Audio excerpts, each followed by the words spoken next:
اللهم صل على محمد وعلى آل محمد كما صليت على إبراهيم وعلى آل إبراهيم إنك حميد مجيد. اللهم بارك على محمد وعلى آل محمد كما باركت على إبراهيم وعلى آل إبراهيم إنك حميد مجيد. أما بعد فإن خير الكلام كلام الله وخير السنن سنن محمد صلى الله عليه وسلم وشر الأمور محدثاتها وكل محدثة بدعة وكل بدعة ضلالة وكل ضلالة في النار. يا أيها الذين آمنوا اتقوا الله حق تقاته ولا تموتن إلا وأنتم مسلمون. أعوذ بالله من الشيطان الرجيم. بسم الله الرحمن الرحيم. اقرأ باسم ربك الذي خلق. اللهم رب اشرح لي صدري ويسر لي أمري واحلل عقدة من لساني يفقه قولي. إن أريد إلا الإصلاح ما استطعت وما توفيقي إلا بالله عليه توكلت وإليه أنيب. സ്നേഹം നിറഞ്ഞ സഹോദരി സഹോദരന്മാരെ, സത്യവിശ്വാസി വിശ്വാസിനികളെ, പരമകാരുണ്യകനും കരുണാവാരിധിയുമായ പടച്ച റബ്ബിൻ്റെ പരിശുദ്ധ ദീനുൽ ഇസ്ലാം ജീവിതത്തിൻ്റെ എല്ലാ മേഖലകളിലും പ്രാവർത്തികമാക്കി സന്മാർഗ സ്ഥിരതയോടെ സൽക്കർമ്മ നിരതമായി ജീവിക്കുന്ന മുത്തഖീങ്ങളായ മുസ്ലിമീങ്ങളിൽ ഉൾപ്പെടണമേ എന്ന് എന്നെ മറക്കാതെ നിങ്ങൾ ഓരോരുത്തരെയും ആമുഖമായി ഉണർത്തുകയാണ്, തഖ്വ കൊണ്ട് വസിയത്ത് ചെയ്യുകയാണ്. അള്ളാഹു അവൻ്റെ ഇഷ്ടദാസീദാസന്മാരിൽ നമ്മെ ഉൾപ്പെടുത്തി അനുഗ്രഹിക്കുമാറാകട്ടെ. വിദ്യാഭ്യാസ രംഗത്ത് മത്സര പരീക്ഷകളുടെ റിസൾട്ട് പലതും വന്നുകൊണ്ടിരിക്കുകയാണ്. നമ്മുടെ മക്കളുടെയെല്ലാം ഭാവി നിർണയിക്കുന്ന, അതല്ലെങ്കിൽ പഠന മേഖലകളിൽ വഴിത്തിരിവ് നൽകുന്ന SSLC +2 പരീക്ഷകൾ കേരളക്കരയിൽ സവിശേഷമായ ശ്രദ്ധ കൊടുക്കപ്പെടുന്ന വിദ്യാഭ്യാസ പഠന കാലയളവിൻ്റെ ഒരു ടേണിംഗ് പോയിന്റ് കൂടിയാണ്. അതുകൊണ്ട് തന്നെ 10ാം തരത്തിലും 12ാം തരത്തിലും വിദ്യാർത്ഥികളും രക്ഷിതാക്കളും ഭേദപ്പെട്ട സ്കോർ നേടിയെടുക്കുന്നതിന് വേണ്ടി വലിയ പരിശ്രമം നടത്താറുണ്ട്. അല്ലാഹു സുബ്ഹാനഹു വ തആല നമ്മുടെ എല്ലാം ഹലാലായ ഉദ്ദേശ ലക്ഷ്യങ്ങളെ വിദ്യാഭ്യാസ മേഖലകളിലും ഉപജീവന രംഗത്തും നമ്മുടെ സ്വപ്നങ്ങളെ പടച്ച റബ്ബ് സാക്ഷാത്കരിച്ച് നൽകുമാറാകട്ടെ. ആത്മീയത അസ്ഥാനത്താക്കാത്ത വിധത്തിൽ തഖ്വയിൽ അധിഷ്ഠിതമായി നൈമിഷികമായ ജീവിതത്തെ ഉത്ബുദ്ധതയോടെ ഉറ്റുനോക്കുന്ന വിശ്വാസി വിശ്വാസിനികളിൽ, അങ്ങനെയുള്ള മക്കളിലും മാതാപിതാക്കളിലും ഇണകളിലും അള്ളാഹു നമ്മെയും നമ്മുടെ ഉടപ്പിറപ്പുകളെയും ഉൾപ്പെടുത്തുമാറാകട്ടെ.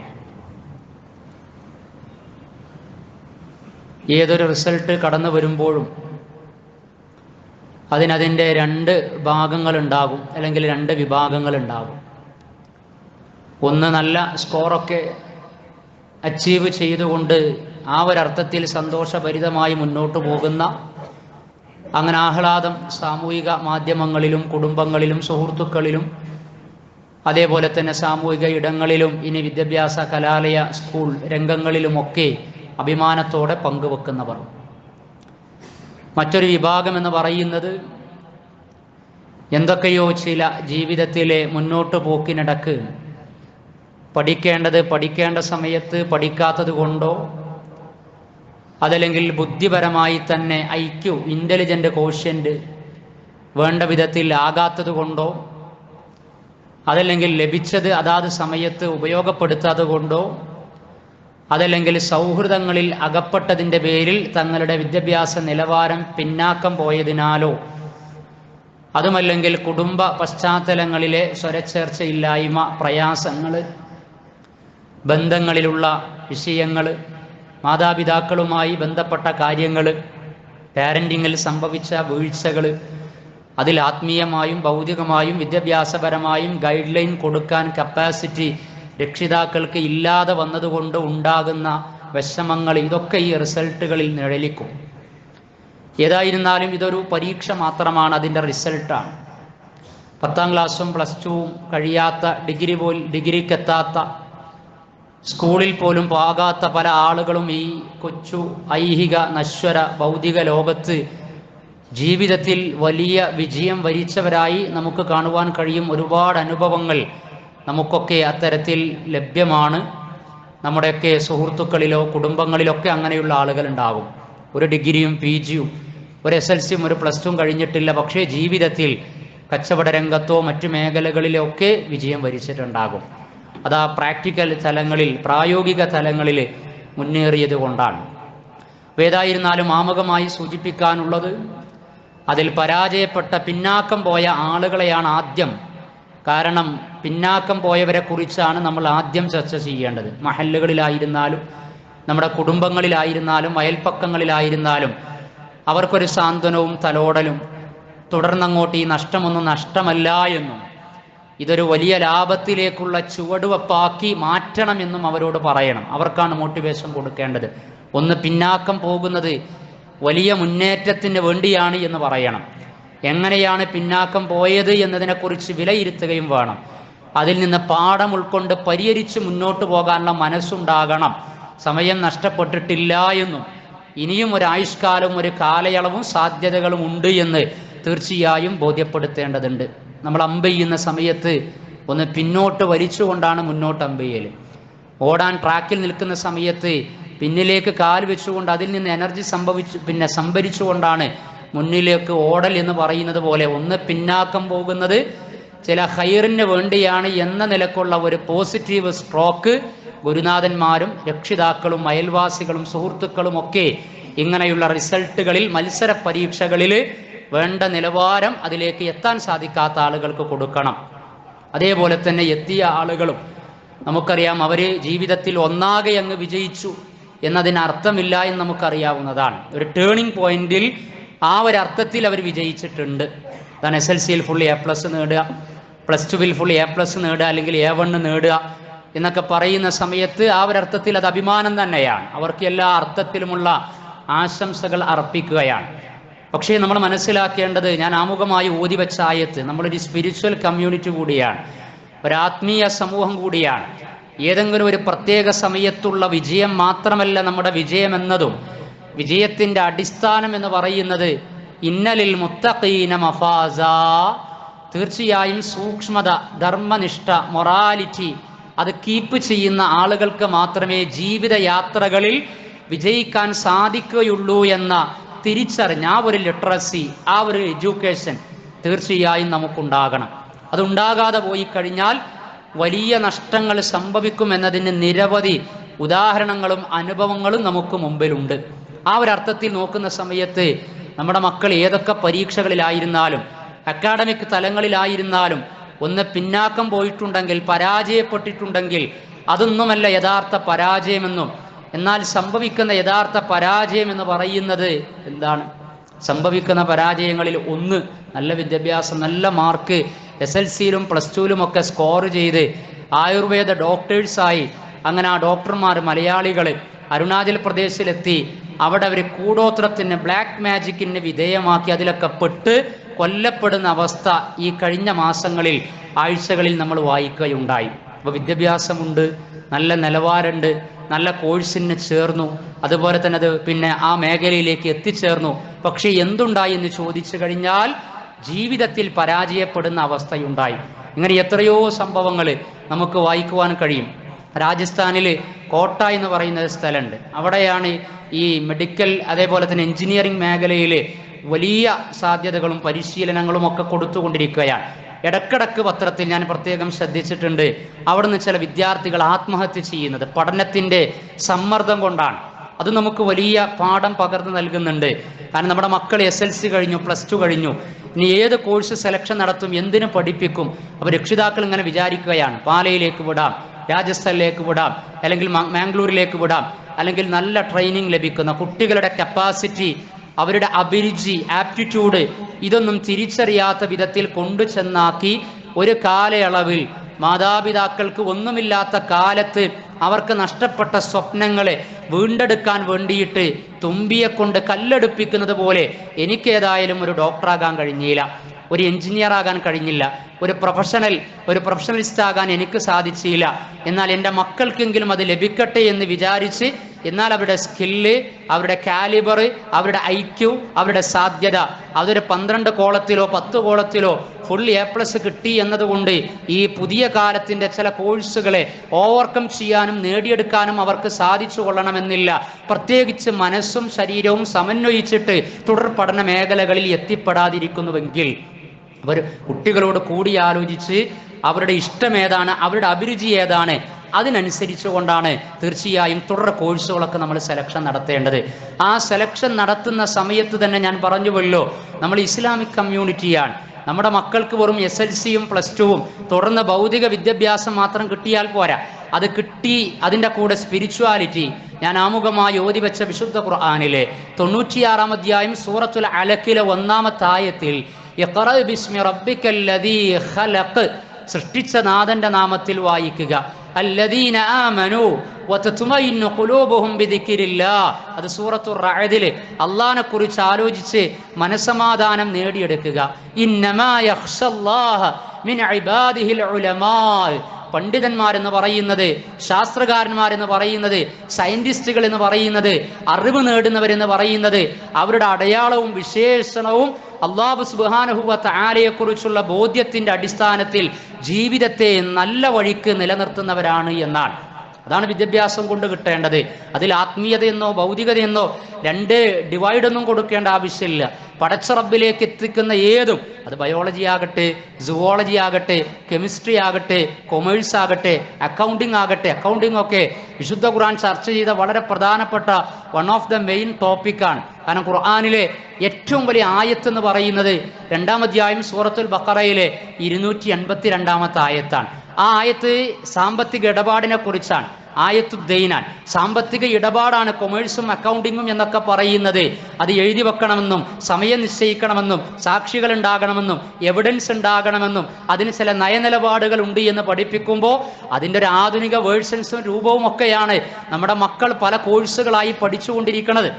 ഞാൻ പറയുന്നത് അല്ല, ശുദ്ധ ഖുർആനിൽ നിരവധി ശാസ്ത്രശാഖകൾ, വിജ്ഞാന വിഷയങ്ങൾ, അത്ഭുതങ്ങൾ അല്ലാഹു സുബ്ഹാനഹു വ തആല പഠിപ്പിക്കുന്നുണ്ട്. അപ്പോൾ ബയോളജിയിലൂടെ, സുവോളജിയിലൂടെ, കെമിസ്ട്രിയിലൂടെ, മാത്സിലൂടെ, ലാംഗ്വേജിലൂടെ തിയോളജിയിലേക്ക് എത്തണം എന്ന് മാത്രം. തിയോളജി എന്ന് പറഞ്ഞാൽ ദൈവശാസ്ത്രം, പടച്ച റബ്ബിനെ അറിയുക, അള്ളാഹിനെ അറിയുക. അതാണ് ഇഖ്റ ബിസ്മി റബ്ബിക്കല്ലദീ ഖലഖ്. അള്ളാഹിനെ അങ്ങ് മാറ്റി വെച്ച് കഴിഞ്ഞാൽ തൻ്റെ മക്കൾ ഏതെങ്കിലും സ്ഥാപനത്തിൽ പഠിക്കട്ടെ, ഒരു ഡോക്ടറായാൽ മതി, ഒരു എഞ്ചിനീയർ ആയാൽ മതി, അതേപോലെ തന്നെ ഒരു D.Pharm കഴിഞ്ഞാൽ മതി, B.Pharm കഴിഞ്ഞാൽ മതി, ഇന്ന കോഴ്സ് കഴിഞ്ഞാൽ മതി, അത് കഴിഞ്ഞിട്ട് ദീന് നോക്കാം, തൽക്കാലം ഒന്ന് കണ്ണടക്കാം എന്ന് വിചാരിച്ച് പല സ്ഥലത്തും കൊണ്ടാക്കുമ്പോൾ പിന്നീട് കിട്ടുന്നത് എറണാകുളത്ത് നിന്ന് 2 ന്യൂസ് നമ്മൾ വായിച്ചില്ലേ, ഈ മലയാളക്കരയിലാണ്. താരതമ്യേന കുറച്ചൊക്കെ സദാചാരവും കുടുംബം, ദാമ്പത്യം, അതേപോലെ തന്നെ ലൈംഗിക വിഷയങ്ങളിലൊക്കെ മാന്യത, മര്യാദ പാലിക്കണമെന്ന് വിചാരിക്കുന്ന ഒരു പൊതുബോധമുള്ള ഇടത്താണ് ഈ വന്ന 2 ന്യൂസിലും അവിഹിത വീഴ്ചയിലൂടെ ഗർഭം ധരിച്ച സഹോദരി 21-23 വയസ്സുകാരി ശുചിമുറിയിൽ കുഞ്ഞിനെ പ്രസവിച്ചു കൊന്നു കളഞ്ഞു എന്നാണ്. അമേരിക്കയിലല്ല, UK-യിലല്ല, ലണ്ടനിലല്ല, ഓസ്ട്രേലിയയിലല്ല. അതുകൊണ്ട് പഠനത്തിൻ്റെ കൂടെ വെറും ഫിസിക്കൽ പഠനമാക്കി തീർക്കണ്ട. അള്ളാഹനെ അറിയാതെ പോയി കഴിഞ്ഞാൽ വലിയ നഷ്ടങ്ങൾ ഇഹത്തിലും പരത്തിലും നമുക്കും നമ്മുടെ മക്കൾക്കും സംഭവിക്കും. മക്കൾ അഭിമാനമായില്ലെങ്കിലും വേണ്ടിയില്ല, അപമാനമായി തീരാതിരുന്നാൽ മതിയായിരുന്നു എന്ന് പറയുന്നിടത്തേക്ക് കാലം കുറച്ചായി നമ്മുടെ വിദ്യാഭ്യാസ സമ്പ്രദായങ്ങളും കോഴ്സുകളും ഒക്കെ മുന്നോട്ട് പോകാൻ തുടങ്ങിയിട്ട് കുട്ടികളുടെ കോലം, അവരുടെ മിംഗ്ലിങ്, അവരുടെ നടത്തം, അവരുടെ ഇരുത്തം, അവർക്ക് ലഭിക്കേണ്ട കൾച്ചർ, ഓരോ സ്ഥലത്ത് പെരുമാറേണ്ടത്, ഹോസ്റ്റലിൽ എങ്ങനെ, മറ്റുള്ളവരോടെങ്ങനെ, യാത്രയിൽ എങ്ങനെ, ഇതൊന്നും അറിയണില്ല. വെറും സർട്ടിഫിക്കറ്റ് സർട്ടിഫിക്കറ്റ് മാത്രം. ആ സർട്ടിഫിക്കറ്റ് കിട്ടിയത് കൊണ്ട് ഒരു കുടുംബജീവിതം നയിക്കാൻ കഴിയില്ല, ദാമ്പത്യ ജീവിതം നയിക്കാൻ കഴിയില്ല, ആത്മാർത്ഥമായി കച്ചവടം ചെയ്യാൻ കഴിയില്ല, കാപണ്യം കലരാതെ മുന്നോട്ട് പോകാൻ കഴിയില്ല, ആത്മാർത്ഥത കിട്ടൂല. അത് കിട്ടണമെന്നുണ്ടെങ്കിൽ എല്ലാ കണ്ടീഷൻസും ഒത്തിണങ്ങണം. അത് ഒത്തിണങ്ങാതെ വന്നു കഴിഞ്ഞാൽ പലപ്പോഴും കുടുംബത്തെയും മഹല്ലിനെയും സമൂഹത്തെയും സമുദായത്തെയും പറയിപ്പിക്കുന്ന അവസ്ഥയുണ്ടാകും എന്നതിന് എത്ര ഉദാഹരണം. ഞാനിങ്ങനെ കഴിഞ്ഞ ആഴ്ച ന്യൂസ് വായിച്ചപ്പോൾ നോർത്ത് ലണ്ടനിൽ ഒരുത്തൻ കത്തിയുമെടുത്ത് ലണ്ടൻ സിറ്റിയിലൂടെ അങ്ങനെ നടക്കുകയാണ്. അത് ഇന്റർനാഷണൽ കോളത്തിലാണ് പേജിൽ. അവനും 13 വയസ്സുകാരനെ കുത്തി കൊലപ്പെടുത്തി. അവൻ്റെ പ്രായം 36 വയസ്സുകാരൻ ഈ കത്തിയെടുത്ത് നടക്കണത്. 13 വയസ്സുകാരനെ കുത്തി കൊലപ്പെടുത്തി കാണുന്നവരുടെ നേരെ കത്തി ചൂണ്ടുകയാണ്. അങ്ങനെ പോലീസ് പിടിച്ചു കെട്ടി കൊണ്ടുപോവുകയാണ്. അതേ പ്രാദേശിക കോളത്തിലേക്ക് എത്തിയ സമയത്ത് ജില്ലാ വാർത്തയിൽ പിന്നെ കാണുവാൻ കഴിയുന്നത് പെരിന്തൽമണ്ണയിൽ നിന്ന് 31 വയസ്സുകാരൻ അവന് കത്തിയുമെടുത്ത് ഓവർഡോസ് ലഹരിയൊക്കെ ഉപയോഗിച്ചതിന്റെ പേരിൽ ആളുകൾക്ക് നേരെ ആക്രോശിച്ചു. അവൻ ആളുകൾ പിടിച്ചു കെട്ടി. അതിനിടക്ക് അവനക്ക് കുത്തേറ്റ് അവൻ മരിച്ചു എന്നാണ്. അല്ലേ? അപ്പോൾ ഒന്ന് ഇന്റർനാഷണൽ ലെവലിൽ പോണത്, ഒന്ന് നാഷണൽ ലെവലിൽ പോണത്, രണ്ടും വിഷയം എന്താണ്? ഒരേ കോലത്തിൽ തന്നെയാണ് സംഗതികൾ എന്ത് ചെയ്യണത്, നീങ്ങിക്കൊണ്ടിരിക്കുന്നത്. ഒന്ന് യൂറോപ്പിലാണ് എന്ന് മാത്രം, മറ്റൊന്ന് നമ്മുടെ പ്രാദേശിക സാഹചര്യങ്ങളിലൊക്കെ നടന്നുകൊണ്ടിരിക്കുകയാണ്. അപ്പൊ ഇങ്ങനെ പലതും നടക്കുമ്പോൾ നമ്മുടെ മക്കൾക്ക് തുടർ കോഴ്സുകളിലും തുടർ പഠനങ്ങളിലും പുതിയ കാല പഠന മേഖലകളിലും എന്തൊക്കെ എവിടെയൊക്കെ എങ്ങനെയൊക്കെ കൊടുക്കണം എന്നതിൽ രക്ഷിതാക്കളും കുട്ടികളും കുടുംബങ്ങളും ഒക്കെ കൂടിയാലോചിക്കേണ്ടതുണ്ട് എന്നാണ് പറയുന്നത്. ഈ ഇലക്ഷൻ പരിസരത്ത് അതിൻ്റെ തൊട്ടു മുമ്പൊക്കെ വലിയ ചർച്ചയും വിവാദവും ഒക്കെയായി. ഊഞ്ഞാറിൽ കുറച്ച് കുട്ടികൾ ഒരു ക്രൈസ്തവ ചർച്ചിൻ്റെ മുറ്റത്ത് അവർ ചെന്നെന്തൊക്കെയോ ഫോട്ടോ എടുക്കാൻ പരീക്ഷയൊക്കെ കഴിഞ്ഞപ്പോൾ അവർ ആ ആഹ്ലാദത്തിൽ ആ കുട്ടികളൊക്കെ അങ്ങോട്ട് പോയത് കുട്ടികളായിക്കൊണ്ടാണ്, വിദ്യാർത്ഥികളായിക്കൊണ്ടാണ്. അവർ മുസ്ലിം വിദ്യാർത്ഥികളുമായിട്ടല്ല അവർ ആ ചർച്ചിന്റെ മൈതാനിയിലേക്ക് പോയത്. അവർ വിദ്യാർത്ഥികളും കുട്ടികളുമായിക്കൊണ്ടാണ് പോയത്. പക്ഷേ അതിനെ മീഡിയകളും ഉത്തരവാദിത്തപ്പെട്ട ഭരണാധികാരികളടക്കം വളരെ മോശപ്പെട്ട രൂപത്തിൽ നെഗറ്റീവായിട്ടാണ് ആ കാര്യത്തെ കണ്ടത്. കാരണം ചേരുവ ചേർക്കാൻ പറ്റുന്ന നാമം അതിൽ ഉണ്ടായി, എന്നാൽ ആ നാമം മാത്രമാണ് എന്നൊക്കെ പറഞ്ഞ് വാശി പിടിക്കുന്ന അവസ്ഥ വരെ ഉണ്ടായി. പക്ഷെ എന്നിരുന്നാലും ഞാൻ പറഞ്ഞു വരുന്നതൊക്കെ അങ്ങനെ ഉണ്ടായെങ്കിലും അങ്ങനെയുള്ള ഒരു സാഹചര്യത്തിലേക്കൊന്നും, പ്രത്യേകിച്ച് ഒരു ഇസ്ലാമോഫോബിക് ചുറ്റുപാടിൽ എന്തും തെറ്റിദ്ധരിക്കപ്പെടാൻ സാധ്യതയുള്ള ഒരു സമയത്ത് നമ്മൾ നമ്മുടെ മക്കൾക്കൊക്കെ പൊതുസമൂഹത്തിനിടയ്ക്ക് പെരുമാറേണ്ട മര്യാദകളും മാന്യതകളും എന്താണ് എന്ന് ആത്മീയ അച്ചടക്കം കൊടുക്കേണ്ടതുണ്ട്. അഹങ്കരിച്ച് ഭൂമിയിലൂടെ നടക്കാൻ പാടില്ല. നീ നടക്കുകയാണെങ്കിൽ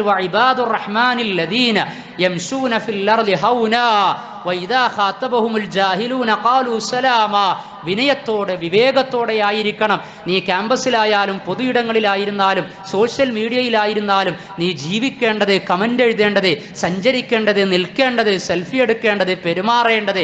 ഈ ഒരു സാക്ഷരത നമ്മുടെ മക്കൾക്ക് ഉണ്ടാകണം. ഈ സാക്ഷരത ഭൗതിക വിദ്യാഭ്യാസം കൊണ്ട് മാത്രം കിട്ടൂല, അത് തിയോളജി കൊണ്ടുകൂടിയാണ് കിട്ടുക. അത് കിട്ടാതെ പോയി കഴിഞ്ഞാൽ, അത് കിട്ടാത്തതിൻ്റെ കുറവാണ് പലപ്പോഴും പല ക്യാമ്പസുകളിലും പല കുടുംബങ്ങളിലും ഒക്കെ അനുഭവിച്ചു കൊണ്ടിരിക്കുന്നത്. അങ്ങനെയുള്ള ഇരകൾ, അങ്ങനെയുള്ള വേട്ടക്കാർ ഒരിക്കലും നമ്മിൽ ഉണ്ടാകാൻ പാടില്ല. നമ്മുടെ മഹല്ലിലും കുടുംബങ്ങളിലും അങ്ങനെ ഒരിക്കലും ഉണ്ടാകാൻ പാടില്ല. പൂക്കാട് വെറ്റിനറി സർവകലാശാല അവിടെ ആ കോളേജിൽ സംഭവിച്ച് നിങ്ങൾ കണ്ടില്ലേ? സഹപാഠിയെയാണ് ദിവസങ്ങളോളം റാഗ് ചെയ്ത് പീഡിപ്പിച്ച് കൊന്നത് എന്ന വാർത്ത നമ്മൾ വായിക്കുകയാണ്. എന്താണ് what is the definition of education? എന്താണ് വിദ്യാഭ്യാസത്തിൻ്റെ നിർവചനം എന്ന് പറയുന്നത്? വിദ്യാസമ്പന്നരായി തീരുക എന്ന് പറഞ്ഞാൽ സംസ്കാര സമ്പന്നരായി തീരുക എന്ന അല്ലേ? ഗാന്ധിജിയൊക്കെ പറഞ്ഞു all-round development of A human being. ഒരു മനുഷ്യൻ്റെ ആത്മീയവും ഭൗതികവും ബുദ്ധിപരവും ഭൗതികവും അഥവാ ഐഹികവുമായ എല്ലാ അർത്ഥത്തിലുമുള്ള ശാക്തീകരണത്തിനാണ് വിദ്യാഭ്യാസം എന്ന് പറയുക എന്നാണ് എങ്കിൽ ഇപ്പോൾ നടന്നുകൊണ്ടിരിക്കുന്ന സംഗതികളെയൊക്കെ നിരീക്ഷിച്ചു നോക്കിക്കഴിഞ്ഞാൽ SLCക്കും +2-നും ശേഷം ആത്മീയമായി ഇന്ന നിലവാരത്തിലുള്ള എൻ്റെ മകൾ, എൻ്റെ മകൻ ഏത് കോഴ്സ് തിരഞ്ഞെടുക്കണം, ഏത് സ്ഥാപനത്തിൽ പഠിക്കണം, അവനക്ക് ഞാൻ കൊടുത്ത ധാർമ്മികത നഷ്ടപ്പെടാതിരിക്കാൻ വേണ്ടിയിട്ട് എന്തൊക്കെ അവൻ ചെയ്യണം, ഇതിനെക്കുറിച്ച് കൃത്യമായി നമ്മൾ മനസ്സിലാക്കേണ്ടതുണ്ട്. അതിൻ്റെ കൂടെ കോഴ്സും അതേപോലെ തന്നെ അതിൻ്റെ സാധ്യതകളും ഒക്കെ മാറിക്കഴിഞ്ഞിട്ടുണ്ട്. AI കാലത്താണ്, ആർട്ടിഫിഷ്യൽ ഇൻ്റലിജൻസിൻ്റെ നിർമ്മിത ബുദ്ധിയുടെ കാലത്താണ്. ഒരു 2040 ആകുമ്പോഴേക്ക് ഈ ലോകം 10,000 വർഷത്തെ മാറ്റത്തിലേക്ക് എടുത്തെറിയപ്പെടാൻ പോകുകയാണ്. 40 ആകുമ്പോഴേക്ക് 10,000 വർഷത്തെ മാറ്റം എന്ന് പറഞ്ഞാൽ ഔട്ട് ഓഫ് അവർ ഇമാജിനേഷൻ, നമ്മുടെ ഭാവനക്ക് അതീതമാണ്. അപ്പോൾ ഇങ്ങനെ ഒരു കാലത്ത് നമ്മുടെ മക്കളൊക്കെ ഇനി അങ്ങോട്ട് അവരുടെ college life, campus life, social media ഉപയോഗപ്പെടുത്തൽ, ജോലി സാധ്യതകൾ, ദാമ്പത്യം, കുടുംബം, അങ്ങനെയൊക്കെ കണ്ട് ആലോചിച്ച് കഴിഞ്ഞാൽ ഏതൊക്കെ രൂപത്തിൽ കാര്യങ്ങളെ മുന്നോട്ട് പോകണമെന്നതിൽ കാര്യഗൗരവമായ ചർച്ചകൾ അനിവാര്യമാണ്. പണ്ടത്തെ പോലെയുള്ള പാരന്റിങ്ങും വിദ്യാഭ്യാസവും ജോലി സാധ്യതയുമല്ല ഇനി അങ്ങോട്ട് മുന്നോട്ട് വരാനുള്ളത്. ഇപ്പോൾ തന്നെ യൂണിവേഴ്സിറ്റികളൊക്കെ, കാലിക്കറ്റ് യൂണിവേഴ്സിറ്റി ഈ അക്കാഡമിക് ഇയർ അടക്കം 4 വർഷത്തെ ഡിഗ്രിയാണ്. രക്ഷിതാക്കൾ ഇത് അറിയണം. ഇത്രയും കാലം ഗ്രാജുവേഷൻ 3 വർഷമായി, ഇനി 4 വർഷമാക്കി തീർക്കുമ്പോൾ എന്തൊക്കെ മാറ്റങ്ങളാണ്. ആ 4 വർഷത്തെ ഡിഗ്രി ആകുമ്പോൾ എൻ്റെ മകൻ ഏത് ഡിഗ്രിയിലേക്ക് ചേരുകയായിരിക്കും പ്ലസ് ടുവിന് ശേഷം നല്ലത്, ഇതറിയേണ്ടതുണ്ട്. അതേപോലെ തന്നെ ഓൺലൈൻ കോഴ്സിൻ്റെ സാധ്യതകൾ, വിദേശ പഠന സാധ്യതകൾ, ഇങ്ങനെയെല്ലാം. അപ്പോൾ ഇതൊക്കെ പഠിക്കുന്നതിൻ്റെ കൂടെയും പഠിപ്പിക്കുന്നതിൻ്റെ കൂടെയും ഈ ഇമോഷണൽ കോഷ്യൻ്റ് എന്ന് പറയുന്ന ആത്മീയ വൈകാരിക മനുഷ്യനെ തിരിച്ചറിയുന്ന ഒരു തലം അതൊരിക്കലും മറന്നു പോകാൻ പാടില്ല.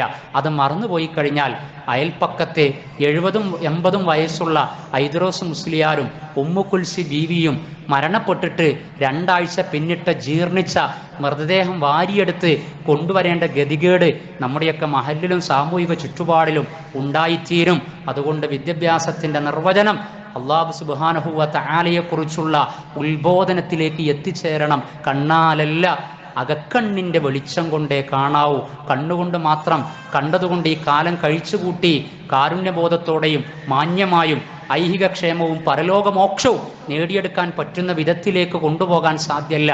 അതുകൊണ്ട് അകക്കണ്ണിന് വെളിച്ചം നൽകുന്ന അള്ളാൻ്റെ ആയാത്തുകൾ, അള്ളാഹുവുള്ള വിശ്വാസം, നമസ്കാരം, അതേപോലെ തന്നെ ഇബാദത്തുകൾ, ആരാധനകൾ, ദൈവസ്മരണകൾ, പ്രാർത്ഥനകൾ, ഇതൊക്കെ സമം ചേർത്തുകൊണ്ട് മുന്നോട്ട് പോയി കഴിഞ്ഞാൽ നമ്മളും മക്കളും എവിടെയും പരാജയപ്പെടുകയില്ല എന്നതിൻ്റെ തെളിവാണ് നമ്മൾ ജീവിക്കുന്ന ഈ ഭാരത മണ്ണിലെ ഈ രാജ്യത്തിൻ്റെ പ്രഥമ വിദ്യാഭ്യാസ മന്ത്രി അബുൽ കലാം ആസാദ്.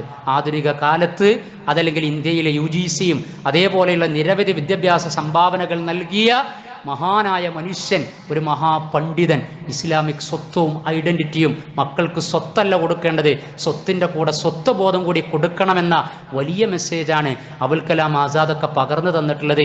ദീന് നേടിയെടുത്ത് റിലീജിയസ് ആയി ജീവിച്ച് രാഷ്ട്രീയ, സാമൂഹിക, സാംസ്കാരിക, വിദ്യാഭ്യാസ രംഗങ്ങളിൽ അത്ഭുതങ്ങൾ സൃഷ്ടിക്കുന്ന പ്രതിഭകളായി തീരാൻ ഇസ്ലാമിക സമൂഹത്തിന് സാധിക്കും. അതിന് മാത്രമുള്ള റിസോഴ്സുകൾ നമുക്കുണ്ട്. പക്ഷേ അത് വെറും ഒരു ഉപരിപ്ലവമായി, ഒരു ചടങ്ങ് തീർക്കലായി, ഭൗതികമായ അഭിമാനം കൊള്ളലായി നമ്മൾ പരിമിതപ്പെടുത്തരുത്. നമ്മുടെ മക്കൾ 2 ലോകത്തും നമുക്ക് ഉപകരിക്കണം. വലതുൻ സ്വാലിഹുൻ യദ്ഉ ലഹു എന്ന അഥവാ തനിക്ക് വേണ്ടി പ്രാർത്ഥിക്കുന്ന സന്താനത്തെ ഉറപ്പുവരുത്തുന്ന വിദ്യാഭ്യാസവും പഠനവും കോഴ്സുകളും അങ്ങനെയുള്ള തർബിയത്തും കൂടി കൊടുക്കണം. അല്ലാഹു സുബ്ഹാനഹു വ തആല അനുഗ്രഹിക്കുമാറാകട്ടെ.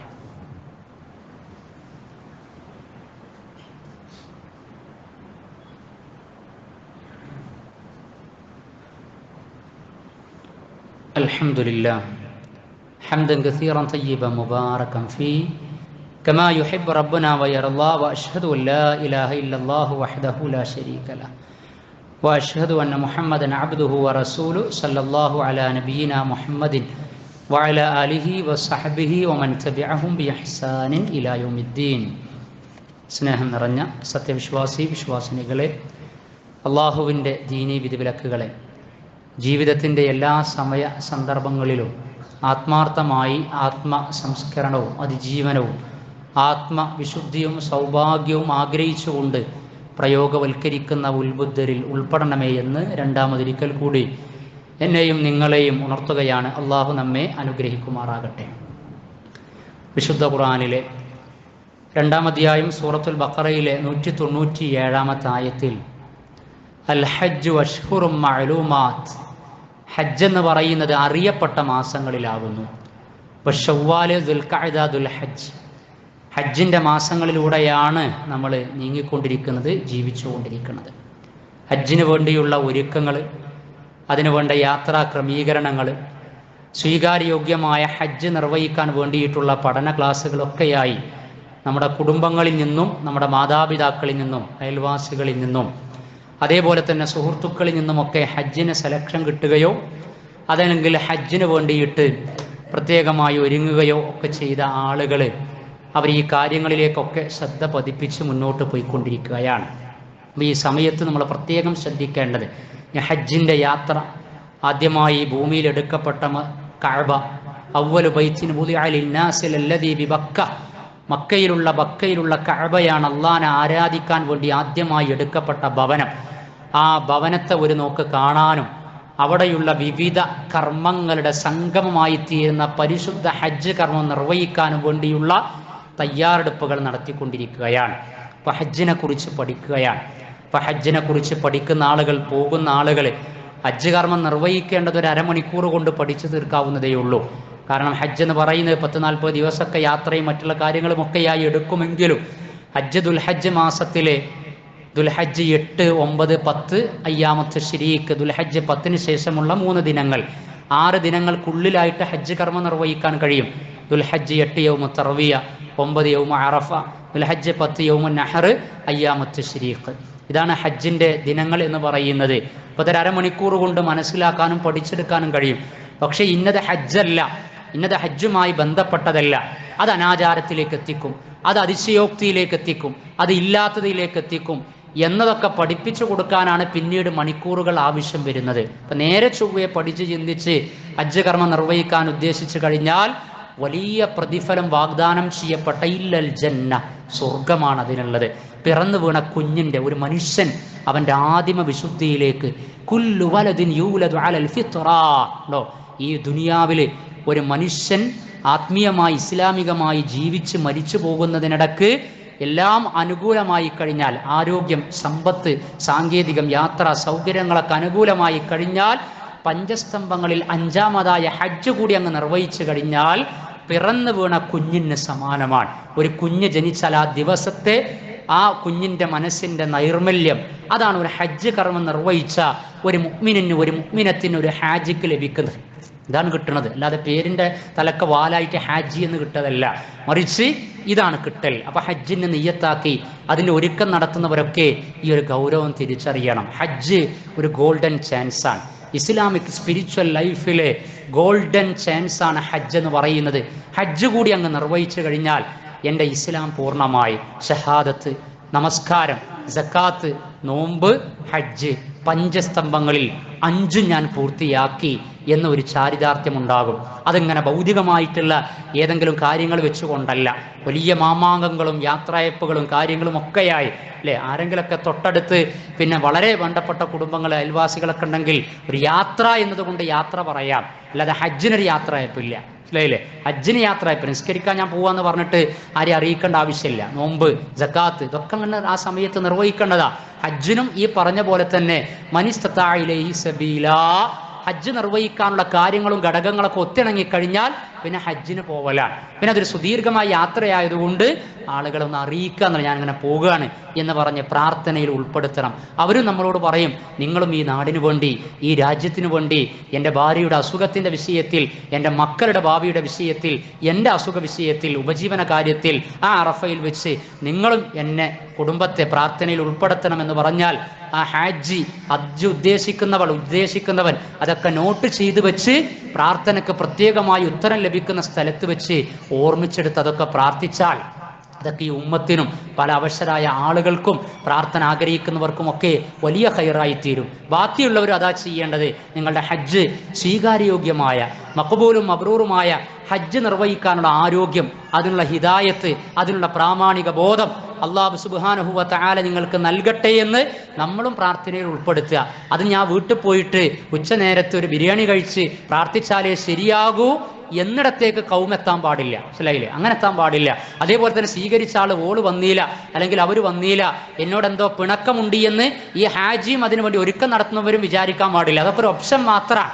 അതൊരു ഓപ്ഷൻ മാത്രമാണ്. മറിച്ച് ചില കാര്യങ്ങൾ അങ്ങനെയാണ്. ചിലതാണ് ചെയ്തു തുടങ്ങിക്കഴിഞ്ഞാൽ ഇനി ഹജ്ജിൻ്റെ യാത്രയപ്പും ചടങ്ങും കാര്യം, ഒരു ഭക്ഷണം കൊടുക്കാതിരുന്നാൽ ഹജ്ജിൻ്റെ ഒരു റുക്കിന് നഷ്ടപ്പെട്ടു, പിന്നെ അത് മഖ്ബൂലും മബ്രൂറും ആകൂല എന്ന നിലക്ക് ചിന്തിക്കുന്നിടത്തേക്കൊന്നും കാര്യത്തരുത്. അതൊരു വീട്ടിൻ്റെ അകത്തുനിന്ന് പുറത്തേക്ക് വരിക, പുറത്തും പന്തലിടുക, അവിടുന്ന് വിട്ടിട്ട് ഓഡിറ്റോറിയം ബുക്ക് ചെയ്യുക, എന്നിട്ട് അവിടെ ഒക്കെ കൂടി ആകെ ബഹളമായ അന്തരീക്ഷം കാര്യങ്ങളൊക്കെ പ്രത്യേകമായിട്ടുള്ള ദുആ ഇരക്കലും ഇങ്ങനെയുള്ള പരിപാടികളൊന്നുമില്ല.